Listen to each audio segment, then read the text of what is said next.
আমি আমার লাইফে অনেক মানুষের কষ্ট দেখছি লিটন ভাই, বাট ওনার মতো আমি সত্যি দেখি নাই।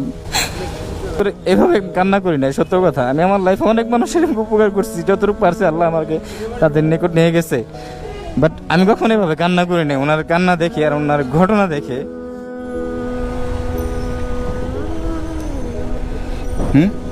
বুঝি না কোথায় ও উনি? আচ্ছা আচ্ছা, দাঁড়া বাবা।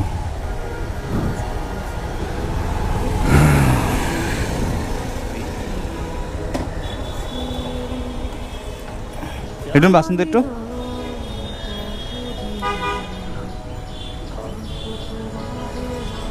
কবির আসো, কবির আসো।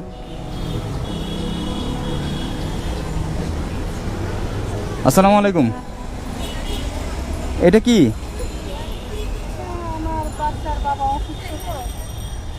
ও আচ্ছা আচ্ছা, কি লেখা এখানে? আমি গর্ভবতী মহিলা, আমার স্বামী ব্রেন টিউমার আক্রান্ত।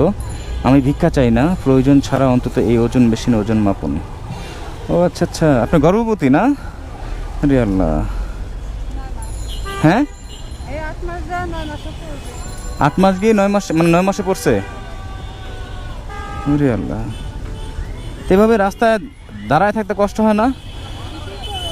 অনেক দুঃখ, অনেক কষ্টে আসছি, দুটা বাল বাচ্চা নিয়ে, আমি কিছু নাই, সামর্থ্য নাই, চলার মতো ক্যাপাসিটি নাই, স্বামী অসুস্থ, বড় ছেলেপেলে নাই, কীভাবে করবো? এখন মনে করে হ্যাঁ আমার তো পেট চালাতে হবে, বাচ্চা দুটো বাঁচাতে হবে, এখানে আসছি। রে, আমাকে দেখলে তো বোঝা যায় উনি গর্ভবতী।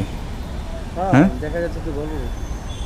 আরে আল্লাহ, ওর বাবা ব্রেন টিউমার আক্রান্ত। হ্যাঁ, এখন তো ব্রেন টিউমার আক্রান্ত, 4 মাস ধরে। 1.5 মাস ধরে? তা আপনি কোথাও বসতে পারেন না আপু? না, আমি বসতে পারি না, আমি বসতে গেলে আমার কষ্ট হয়। ও আচ্ছা আচ্ছা, হ্যাঁ হ্যাঁ, এখন তো পেট মশলা বড় হয়েছে, বাবু বড় হয়েছে পেটে। আরে আল্লাহ, 9 মাস? হ্যাঁ 9 মাসে পড়বে। 9 মাসে তো বুঝতে পারবো না বেশি। না না না, এই যে এতক্ষণ দাঁড়ায় থাকেন, আপনার কষ্ট হয় না? করার না ভাই, আমার এখন ভাইকে যা আছে তাই আমার করতে হবে, কারণ আমার খাওয়া আছে, আমার দিনে বাচ্চার খরচ আছে, আমার ঘর ভাড়া আছে, আমার স্বামীর ওষুধ আছে, আমি নিরুপায় হয়ে আমি এগুলো করতেছি। এখন যতটুকু কষ্ট পারি, আমি যা পারি তাই আমি জোগাড় করতেছি। আপনার ফ্যামিলিতে আর কেউ নাই? আমার ফ্যামিলিতে একমাত্র আল্লাহ ছাড়া কেউ নেই। আয়েশি আমি আল্লাহ, আমার আল্লাহ, পরে আমার দিকে বাল বাচ্চা। আর কেউ নাই? পৃথিবীতে আমার আপন বলতে কেউ না। ছোটবেলায় মা মারা গেছে, বিয়ের পরে বাবা মারা গেছে, দাদি মারা গেছে, কেউ নেই। ও বাবা মা দুজনই মারা গেছে?